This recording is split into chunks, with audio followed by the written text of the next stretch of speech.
सरपंच कंपनीची 60 नंबरची मिरची आहे. ओके, अच्छा, ह्या बॅडगी प्रकारामध्ये आहे. हा. बरोबर आहे. ओके, पहिल्यांदाच केली आहे का ही व्हरायटी? हो, आणि माझं लागवडीचं सुद्धा पहिलंच वर्ष आहे. ओके, म्हणजे मिरचीच पहिल्यांदा. नमस्कार, तुमचं नाव आणि गावाचं नाव सांगा. माझं नाव अमोल महादेवराव खैरकार.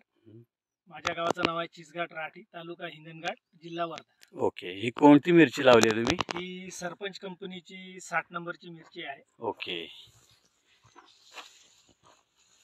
अच्छा, ह्या बॅडगी प्रकारामध्ये आहे. हा. बरोबर आहे. ओके, पहिल्यांदाच केली आहे का ही व्हरायटी? हो, आणि माझं लागवडीचं सुद्धा पहिलंच वर्ष आहे. ओके, म्हणजे मिरचीच पहिल्यांदा केली आणि त्यात हा प्रयोग तुम्ही पहिल्यांदा केलेला आहे. ओके, काय वाटतंय तुम्हाला आता हे उत्पन्न बघून किंवा मिरची लाग बघून, माल लागलेला बघून? व्हेरायटी चांगली आणि लाग वगैरे चांगली आहे, छान आहे व्हेरायटी. ओके, नंतर मार्केटमधून काही माहिती मिळाली का? ह्याला रेट कसा मिळतोय? मार्केटपेक्षा जास्त मिळतोय, कमी मिळतोय काही? रेट बद्दल आहे थोडी माहिती का बाकी जनरल मिरच्यापेक्षा यांना जास्त रेट आहे. ओके, त्याच्यामुळेच आपण ही व्हेरायटी लावण्याचा निर्णय घेतला. अच्छा, म्हणजे व्हरायटी लावताना सिलेक्ट करण्याच्या अगोदरच तुम्ही याची पूर्ण माहिती घेतली. मार्केट रेटपेक्षा चांगला रेट मिळतो आणि मिरची जाड असल्यामुळे तोडायलाही परवडते, त्याच्यामुळे तुम्ही ही लावण्याचा निर्णय घेतलेला आहे. ओके, आपल्यासोबत आणखीन एक शेतकरी आहेत इथे, मुरली भाऊ चौधरी म्हणून. ते एक सरपंच आहेत. भाऊ, तुम्ही कोणत्या गावचे सरपंच आहेत ते पण सांगा, तुम्ही पण केव्हा लावले ते पण सांगा. माझं नाव मुरलीधर चौधरी आहे आणि शेडगाव हे माझं प्रॉपर गाव आहे. तिथे मी सरपंच पण आहे आणि तिथे मी 3 नोव्हेंबरला लागवड झालेली आहे माझी. आता मी हा चिचघाटला हा प्लॉट बघायला आलो आहे.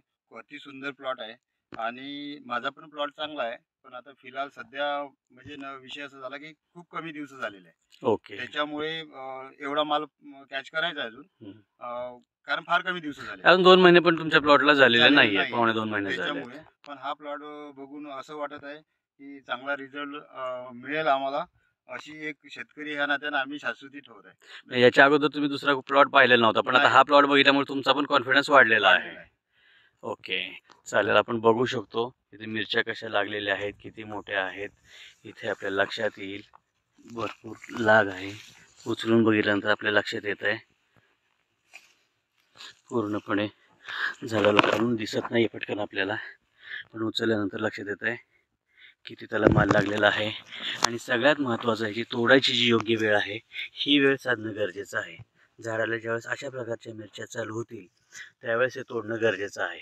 नाहीतर आपण जर अगोदरच तोडलं तर त्याला तेवढा रेट मिळत नाही, कारण जेवढ्या सुरकुत्या जास्त तेवढा ह्याचा मार्केटमध्ये रेट चांगला मिळतो आणि आपल्याला उत्पन्न तर चांगलं मिळतच. आता इथे बघू शकतो आपण.